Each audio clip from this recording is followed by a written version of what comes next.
Hello friends, time to study YouTube channel में आप सभी का स्वागत है। फ्रेंड्स, हम लोग घटना चक्र की पुस्तक से जो विश्व का भूगोल का सीरीज चला रहे थे, जिसमें हम लोग फ्रेंड्स है ना कुछ वीडियो पे डिस्कस किए, जैसे ब्रह्मांड और पृथ्वी से रिलेटेड। अब हम लोग फ्रेंड्स चट्टान चट्टान से रिलेटेड अब तक आपके एग्जाम जितने क्वेश्चन पूछे गए हैं, जो घटना चक्र की पुस्तक में है, उन सभी पे हम लोग डिस्कस करेंगे। ठीक है, तो स्टार्ट करते हैं। आज का पहला क्वेश्चन है, परतदार चट्टानों के विषय में दिए गए कथनों पर विचार करिए। देखिए फ्रेंड्स, परतदार चट्टानें पृथ्वी की सतह पर जलीय तंत्र द्वारा निर्मित होती है। परतदार चट्टानें, तो फिर ये सही है। परतदार चट्टानें के निर्माण में पूर्व विद्यमान चट्टानों का लक्षण जो है वो सम्मिलित होता है। फिर दूसरा स्टेटमेंट भी सही है। अगला कह रहा है, परतदार चट्टाने में जीवाश्म होता है। परतदार चट्टाने में जीवाश्म होता है, तीसरा भी सही है। परतदार चट्टाने विशिष्ट रूप में परतों में पाया जाता है, तो फिर ये भी सही है। फिर डी है ना, ऑप्शन चारों जो है वो चारों सही है। देखिए, परतदार चट्टान या अवसादी चट्टान इसे कहते हैं, जिसे सेडिमेंट्री रॉक भी कहा जाता है इंग्लिश में। ठीक है, इसका निर्माण चट्टानों की टूट फूट से प्राप्त मलबे के जल में जमा होते रहने से होता है। अवसादी चट्टान जल के साथ ही अपरदन के अन्य कारकों जैसे वायु, हिमानी आदि द्वारा भी होता है। इनमें जीवों के अवशेष एवं वनस्पति के अंश पर्याप्त मात्रा में पाया जाता है। परतदार चट्टान में, सेडिमेंट्री रॉक्स में भूपृष्ठ पर फैली अवसादी सेलों में परतें तो पाई जाती हैं, अर्थात ये संस्तरों में निक्षेपित होती हैं, परंतु ये सेलें रविदार नहीं होती। ठीक है, तो फिर क्या है ना, ये चारों स्टेटमेंट सही है। नेक्स्ट क्वेश्चन है फ्रेंड्स, अवसादी सेलों जिसे परतदार चट्टान भी कहते हैं फ्रेंड्स, है ना, सेडिमेंट्री रॉक्स के निम्नलिखित में से कौन से कथन जो है वो सत्य है। तो फिर अवसादी चट्टान के विषय में, ये सेलें जो है वो संस्तरों में निक्षेपित होती है, मतलब परतदार, है ना फ्रेंड, ध्यान रखेंगे जो हम लोग पीछे डिस्कस किए। नेक्स्ट क्वेश्चन है फ्रेंड्स, बलुआ पत्थर एक परतदार चट्टान है, मतलब सेडिमेंट्री रॉक है, तो फिर वो पानी के नीचे बनती है ना। देखिए, दिए गए प्रश्न के अनुसार बलुआ पत्थर एक क्या है, तो परतदार चट्टान है। ठीक है, क्योंकि यह जल के निक्षेप है ना, क्योंकि यह जल से निर्मित होता है। बलुआ पत्थर जो है यांत्रिक क्रियाओं द्वारा निर्मित होने वाली अवसादी या परतदार सेल है। बलुआ पत्थर का निर्माण मुख्य रूप से बालू के कणों से होता है।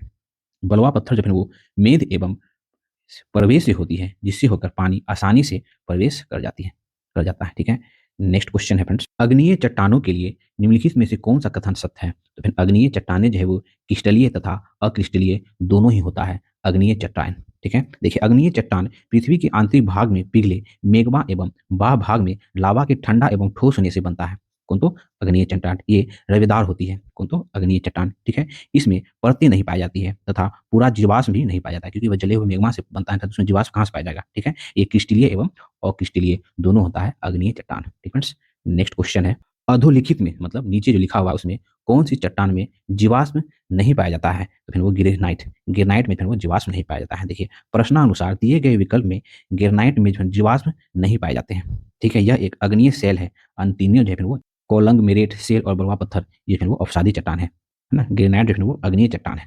ठीक है, जिसमें जीवाश्म नहीं पाया जाता है, बाकी समय पाया जाता है। नेक्स्ट क्वेश्चन है फ्रेंड्स, रूपांतरित चट्टानों की उत्पत्ति डैश चट्टानों से होती है। तो फिर वो अग्नीय तथा तलछटी दोनों से होती है। देखिए, रूपांतरित चट्टानें अन्य चट्टानों के रूप में परिवर्तन की फलस्वरूप निर्मित होता है। ठीक है, मूल रूप से रूपांतरित शब्द का मतलब होता है मेटामॉर्फिक, है ना, मेटामॉर्फिक रॉक। रूपांतरित चट्टान को मेटामॉर्फिक रॉक कहते हैं, मेटामॉर्फिक से लिया गया है। ठीक है, जिसका तात्पर्य होता है रूप परिवर्तन। ठीक है, परतदार एवं है ना तलछटी तथा अग्नीय सेल में रूप परिवर्तन के फलस्वरूप जो है वो रूपांतरित सेल का निर्माण होता है। तो रूपांतरित चट्टान की उत्पत्ति जो है वो अग्नीय तथा तलछटी दोनों चट्टानों से होती है। ठीक है, रूपांतरित चट्टान को क्या कहते हैं, तो मेटामॉर्फिक रॉक कहा जाता है। नेक्स्ट क्वेश्चन है फ्रेंड, निम्न में से कौन सा रूपांतरित चट्टानों का उदाहरण नहीं है। तो फिर वो ग्रेनाइट जो है वो रूपांतरित चट्टानों का उदाहरण नहीं है। ग्रेनाइट रूपांतरित चट्टानों का उदाहरण नहीं है, यह अग्नीय चट्टान की श्रेणी में आता है। अन्य तीनों जो है वो क्या, तो ये तीनों जो है वो रूपांतरित चट्टानें हैं। ठीक है, नेक्स्ट क्वेश्चन है, निम्नलिखित में से कौन कायांतरित चट्टान का उदाहरण नहीं है। तो फिर कायांतरित चट्टान का उदाहरण इनमें से कौन नहीं है, तो फिर वो डोलोमाइट। डोलोमाइट जो है वो कायांतरित चट्टान का उदाहरण नहीं है। दिए गए विकल्प में डोलोमाइट जो है वो है ना, ये एक अवसादी चट्टान है, जिसे परतदार चट्टान या अवसादी चट्टान इंग्लिश में सेडिमेंट्री रॉक्स कहते हैं। ठीक है, जबकि क्वार्टेजाइड, ठीक है, मार्बल और नाइस, जिसे नीस भी कहते हैं, कायांतरित चट्टानें हैं। ठीक है, नेक्स्ट क्वेश्चन है फ्रेंड, निम्नलिखित में से कौन समूह से संबंधित नहीं है। तो फिर समूह से संबंधित नहीं, वो नीस समूह से संबंधित नहीं है। देखिए, दिए गए विकल्प में बलुआ पत्थर, ठीक है, चूना पत्थर, सेल, ये सब जो अवसादी चट्टानें हैं, जबकि नीस जो एक कायांतरित चट्टान है। सामान्यतः नीस का निर्माण ग्रेनाइट या डोलोमाइट के रूपांतरण से होता है। इसके अलावा ग्रेबो अथवा सेल से भी इसका निर्माण किया जा सकता है। ठीक फ्रेंड्स, नेक्स्ट क्वेश्चन है, अब हम लोग फ्रेंड्स ज्वालामुखी से रिलेटेड जितने क्वेश्चन आपके एग्जाम पूछे गए हैं हम लोग उस पर डिस्कस करेंगे। ठीक फ्रेंड्स, निम्न में से कौन एक मूल स्थल रूप है। तो फिर वो ज्वालामुखी शंकु जो है वो मूल स्थल रूप है। कैसे, देखिए, ज्वालामुखी शंकु एक मूल स्तर रूप है। इसका निर्माण ज्वालामुखी विस्फोट के द्वारा, है ना, देखिए ज्वालामुखी है ये, ठीक है। विस्फोट के बाद छिद्र के आसपास जो वो शंक्वाकार, है ना, ये छिद्र के आसपास जो वो ये शंक्वाकार में लावा के जमाव के फलस्वरूप होता है, ठीक है। जबकि अवशिष्ट पर्वत अपने मूल रूप में पर्वत होते हैं जो अपर्दित हुए अवशिष्ट पर्वत के रूप में रह जाते हैं, ठीक है। इसी प्रकार अपरदनात्मक जलप्रपात भी भिन्न अपर्दन की देन है। मोनाडर्नोक चट्टाने के जो है अपरदरित भाग से होते हैं। तो मूल रूप से स्थल कौन है, तो फिर वो ज्वालामुखी शंकु, ठीक फ्रेंड्स। नेक्स्ट क्वेश्चन है, ज्वालामुखी से सबसे अधिक कौन सी गैस निकलती है, तो फिर वो जलवाष्प सबसे अधिक निकलता है। देखिए ज्वालामुखी विस्फोट से निकलने वाली गैसों में जलवाष्प मतलब H2O की मात्रा जो सर्वाधिक पाई जाती है। नेक्स्ट क्वेश्चन है, निम्नलिखित में से कौन विश्व का सबसे ऊंचा ज्वालामुखी पर्वत है, फिर वो माउंट कोटोपेक्सी। देखिए कि विकल्पों में फिर वो, है ना, ज्वालामुखी पर्वतों में से माउंट पिनाटुबो, माउंट पिनाटुबो की जो ऊंचाई जो है वो 1446 मीटर है, ठीक है। माउंट किलिमंजारो की ऊंचाई जो है वो 5895 मीटर है और माउंट कोटोपेक्सी की ऊंचाई जो है वो 5911 मीटर है। जबकि ताल, है ना, ये माउंट ताल ज्वालामुखी जो है वो फिलीपींस में स्थित है और इसकी ऊंचाई जो है वो 311 मीटर है। तो सबसे अधिक ऊंचा कौन हुआ, तो माउंट कोटोपेक्सी, ठीक है। नेक्स्ट क्वेश्चन है, ज्वालामुखी विस्फोट किस पेटी में सर्वाधिक होती है, तो फिर वो परिप्रशांत महासागरीय पेटी में फिर वो ज्वालामुखी विस्फोट सर्वाधिक होती है। देखिए ज्वालामुखी विस्फोट परिप्रशांत महासागर पेटी में सर्वाधिक होती है। पृथ्वी पर लगभग जो 75% सक्रिय ज्वालामुखी इसी परिप्रशांत महासागरीय पेटी में स्थित है तथा विश्व में सर्वाधिक भूकंप भी इसी क्षेत्र में पाया जाता है, प्रशांत महासागर के आसपास जो फिर महाद्वीप है, ठीक है। परिप्रशांत महासागर पेटी में स्थित प्रमुख ज्वालामुखी देखें तो संयुक्त राज्य अमेरिका का अल्यूशियन द्वीप में स्थित ज्वालामुखी, जापान का माउंट फूजी आदि, ठीक फ्रेंड्स, जो प्रशांत महासागरीय क्षेत्र में पड़ता है। नेक्स्ट क्वेश्चन है फ्रेंड्स, पृथ्वी के अंदर पिघले पिघले पदार्थ को कहते हैं, तो फिर उपयुक्त में से कोई नहीं। पृथ्वी के अंदर पिघले पदार्थ को फिर वो लावा कहते हैं। लावा ऑप्शन 1 में दिया हुआ ना, लावा मेग्मा सब समझ सकते हैं। देखिए ज्वालामुखी उद्गार के समय भूगर्भ में स्थित तरल पदार्थ को मेग्मा कहते हैं। जब मेग्मा धरातल पर निश्चित होता है तो उसे लावा की संज्ञा दी जाती है, ठीक है। जब वो सूख जाता है तब लावा कहते हैं ना। तो अंदर पूछ रहा है तो अंदर जो है वो मेग्मा होता है, ठीक है, जो कि ऑप्शन में नहीं दिया हुआ है, ठीक है, ध्यान रख लेंगे फ्रेंड आप। नेक्स्ट क्वेश्चन है फ्रेंड्स, लावा के ठोस होने के फलस्वरूप पृथ्वी के अंदर निर्मित चट्टानों को कहते हैं, तो फिर वो प्लूटोनियम चट्टान कहते हैं। देखिए जब लावा पृथ्वी के अंदर काफी गहराई पर ही जम जाता है तो प्लूटोनियम चट्टान का निर्माण होता है। अधिक गहराई पर स्थित होने के कारण लावा को ठंडा होकर जमने में काफी समय लगता है, जिससे इसके रवे जो है वो बड़े होते हैं, ठीक है।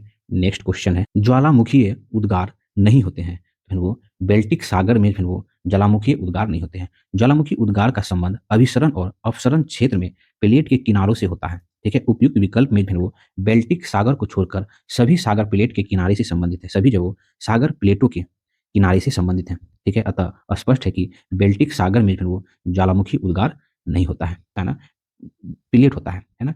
जो प्लेट के इस पार्ट में होगा फ्रेंड, है ना, तो ज्वालामुखी जो अक्सर वो प्लेट के किनारों में होता है। तो विकल्प में जो बेल्टिक सागर जो है छोड़कर सभी जो प्लेट के किनारे से संबंधित है, जबकि बेल्टिक सागर जो प्लेट के किनारे से संबंधित नहीं है, तो क्या होगा, इस जगह पे ज्वालामुखी उद्गार नहीं होगा।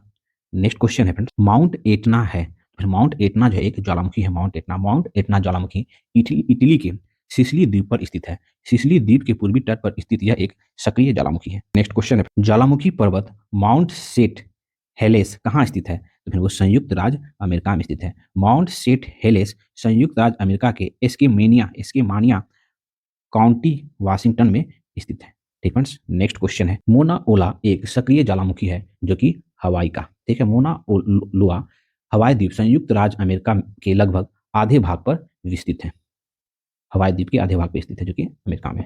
नेक्स्ट क्वेश्चन है, मोना लोआ उदाहरण है, तो मोना लोआ जो है वो एक सक्रिय ज्वालामुखी का उदाहरण है, ठीक है, जो कि कहाँ पड़ता है, तो हवाई अमेरिका के हवाई द्वीप पर स्थित है। नेक्स्ट क्वेश्चन है, निम्नलिखित में से कौन सक्रिय ज्वालामुखी है, तो फिर हम लोग एक एक करके देख लेते हैं। देखिए कोटोपेक्सी, कोटोपेक्सी इटना, है ना, फ्यूजीयामा, ये जो है वो सक्रिय ज्वालामुखी है। कोटोपेक्सी जो है वो दक्षिणी अमेरिका महाद्वीप के इक्वेडोर में है, ठीक है। जबकि इटना जो है वो इटली के सिसिली द्वीप पर है ना, माउंट इटना, ठीक है। वही फ्यूजीयामा ज्वालामुखी जो है वो जापान में है। जबकि अंकागुआ ज्वालामुखी जो है मूल से संबंधित है, परंतु यह स्वयं एक सक्रिय ज्वालामुखी नहीं है। यह अर्जेंटीना में चिली की सीमा पर स्थित है। तो सक्रिय ज्वालामुखी पूछ रहा है ना, तो 2, 3 और 4 जो है वो सक्रिय ज्वालामुखी है, ठीक है। नेक्स्ट क्वेश्चन है, निम्नलिखित में से कौन से कार्यशील ज्वालामुखी है, तो फिर कार्यशील ज्वालामुखी इसमें से माउंट एटना जो कि इटली के सिसिली द्वीप पर है, विसुवियस तो फिर 2 और 4 जो है वो कार्यशील ज्वालामुखी है। देखिए किलिमंजारो जो कि तंजानिया में स्थित एक प्रशुष्क ज्वालामुखी है, ठीक है। अंकाकागुआ जो वो दक्षिण अमेरिका महाद्वीप पर है ना उच्चतम पर्वत शिखर है अंकाकागुआ। एटना एटना जो वो इटली के सिसिली द्वीप पर स्थित एक सक्रिय ज्वालामुखी है। और विसुवियस जो इटली में भी है ना, विसुवियस जो वो इटली में है और एटना भी इटली में स्थित एक सक्रिय ज्वालामुखी है। तो अतः सक्रिय ज्वालामुखी एटना और विसुवियस जो दोनों जो है वो इटली में है, ठीक है। ऑप्शन 2 और 4 हो जाएगा। नेक्स्ट क्वेश्चन है फ्रेंड, अफ्रीका का सर्वोच्चतम पर्वत शिखर माउंट किलिमंजारो अवस्थित है। तो फिर वो तंजानिया में स्थित है। माउंट किलिमंजारो माउंट तंजानिया में स्थित है और यह एक जो है प्रशुष्क ज्वालामुखी है, ठीक है। नेक्स्ट क्वेश्चन है फ्रेंड, किलिमंजारो है एक, तो किलिमंजारो जो है एक ज्वालामुखी है जिसे फ्रेंड अग्नेयगिरी भी कहते हैं, वैल्केनो भी कहते हैं, है ना, ये तो आप जान ही रहे होंगे। नेक्स्ट क्वेश्चन जो कि कहाँ पड़ता है, तो वो अफ्रीका का सर्वोच्च पर्वत शिखर है माउंट किलिमंजारो, ठीक है, जो कि फ्रेंड कहाँ पड़ता है, तो वो तंजानिया में पड़ता है ना, अग्नेयगिरी किलिमंजारो, ठीक है। नेक्स्ट क्वेश्चन है फ्रेंड्स, निम्नलिखित ज्वालामुखी में से किसे भूमध्यसागर का प्रकाश स्तंभ कहा जाता है। तो फिर वो स्ट्रोम्बोली, ठीक है। स्ट्रोम्बोली ज्वालामुखी भूमध्यसागर में सिसिली के उत्तर में स्ट्रोम्बोली द्वीप पर अवस्थित एक सक्रिय ज्वालामुखी है जिससे फिर सदैव प्रज्वलित गैस निकलने तथा इसके फलस्वरूप आसपास के क्षेत्र के प्रकाशवान रहने के कारण से भूमध्य सागर का प्रकाश स्तंभ कहते हैं, ठीक फ्रेंड्स।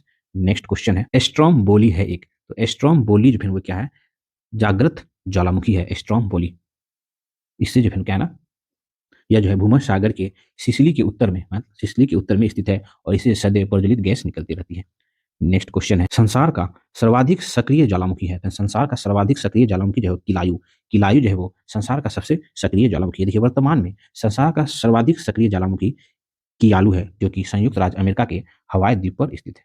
नेक्स्ट क्वेश्चन है फ्रेंड्स, सूची 1 सूची 2 को सम्मिलित करना है। एक तरफ ज्वालामुखी दिया हुआ है और कहाँ स्थित है, तो देखिए माउंट एटना ज्वालामुखी जो है वो इटली के सिसिली द्वीप पर स्थित है, ठीक है। माउंट एटना जो है भूमध्य सागर के विशालतम द्वीप सिसिली के पूर्वी तट पर स्थित एक सक्रिय ज्वालामुखी है, ठीक है। उसके बाद माउंट विसुवियन जो है इटली के नेपलस की खाड़ी में स्थित एक सक्रिय ज्वालामुखी है, ठीक है। उसके बाद है माउंट येरिबस जो अंटार्कटिका के, ठीक है, रास द्वीप पर स्थित एक सक्रिय ज्वालामुखी है। जबकि कोटोपेक्सी इक्वेडोर के एंडीज पर्वत शिखर पर स्थित एक सक्रिय ज्वालामुखी है। ये सीक्वेंस पर फ्रेंड आप एक से दो बार वीडियो देख के जोड़ मिला लेंगे।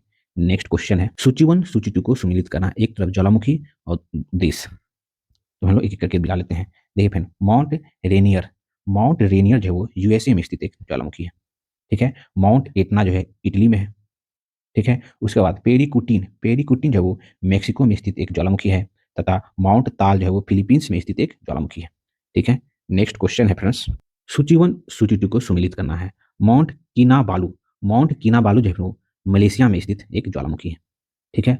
अल बुर्ज जो है वो ईरान में स्थित एक ज्वालामुखी है। अंकाकागुआ जो है वो अर्जेंटीना में स्थित एक ज्वालामुखी है। किलिमंजारो जो है वो तंजानिया में स्थित एक ज्वालामुखी है और ये अफ्रीका महाद्वीप का सबसे बड़ा पर्वत शिखर भी है। नेक्स्ट क्वेश्चन है फ्रेंड, सूची 1 सूची 2 को सम्मिलित करना है। ज्वालामुखी देश, देखिए सबन काया ज्वालामुखी जो है वो पेरू देश में है, ठीक है। माउंट एटना तो इटली में है, जान ही रहे हैं। उसके बाद कोलिमा जो है वो मेक्सिको में स्थित एक ज्वालामुखी है और माउंट मेरापी जो है वो इंडोनेशिया में स्थित एक ज्वालामुखी है। नेक्स्ट क्वेश्चन है, इंडोनेशिया के संदर्भ में निम्नलिखित में से कौन सा कथन सही है। तो इंडोनेशिया में जो है 15,000 से अधिक द्वीप शामिल है इंडोनेशिया में, बिल्कुल सही है। इंडोनेशिया में जो है वो 150 से अधिक सक्रिय ज्वालामुखी है। फ्रेंड ये गलत है, देखिए फ्रेंड हम लोग देख लेते हैं। दक्षिण पूर्व एशियाई देश इंडोनेशिया में जो है वो 17,000 से अधिक छोटे मोटे द्वीप हैं, ठीक ठीक है। इंडोनेशिया प्रशांत क्षेत्र के रिंग ऑफ फायर है ना, रिंग ऑफ फायर में स्थित है, ठीक है, जहाँ पे बहुत सारा सक्रिय ज्वालामुखी है। यहीं पे जो काफ़ी संख्या में ज्वालामुखी है, इनमें सक्रिय ज्वालामुखी की संख्या लगभग जो है 130 है, ठीक है, न कि 150। तो फिर केवल ऑप्शन ए सही है, बी गलत है। नेक्स्ट क्वेश्चन है, प्रसिद्ध ज्वालामुखी पर्वत काराकाटोआ काराकाटोआ निम्नलिखित में से किस देश में अवस्थित है, तो वो इंडोनेशिया में अवस्थित है। देखिए प्रसिद्ध ज्वालामुखी पर्वत काराकाटोआ जिसे करकाटावो कभी कहते हैं वो इंडोनेशिया में स्थित है, ठीक है। 1883 ईस्वी में जो है वो क्राकाटाओ का ज्वालामुखी विस्फोट भीषण विस्फोट में से एक माना जाता है, ठीक है। नेक्स्ट क्वेश्चन है, सूची 1 सूची 2 को सम्मिलित करना है, एक तरफ ज्वालामुखी और देश। देखिए माउंट रेनर ज्वालामुखी जो है वो यूएसए में है, ठीक है। माउंट एटना इटली में है, ठीक है। माउंट पेरकुटिन ये जो मेक्सिको में स्थित ज्वालामुखी है और माउंट एपो ये जो फिलीपींस में स्थित एक ज्वालामुखी है, ठीक है, ध्यान रखेंगे। नेक्स्ट क्वेश्चन है, ठीक है, तो आज हम लोग विश्व का भूगोल में हम लोग फ्रेंड्स चट्टान और ज्वालामुखी से रिलेटेड आपकी घटना चक्र पुस्तक में जितने भी क्वेश्चन है जब तक आपके एग्जाम पूछे गए हैं उन सभी पे हम लोगों ने डिस्कस करने का प्रयास किया। अगर मेरा प्रयास आपको अच्छा लगता हो तो प्लीज़ मेरे चैनल को लाइक करें और सब्सक्राइब जरूर करें। फ्रेंड्स आपने अगर पीछे का वीडियो नहीं देखा है तो प्लेलिस्ट में जाके देख सकते हैं, ठीक है। थैंक यू फॉर वॉचिंग, मिलते हैं फिर नेक्स्ट वीडियो में।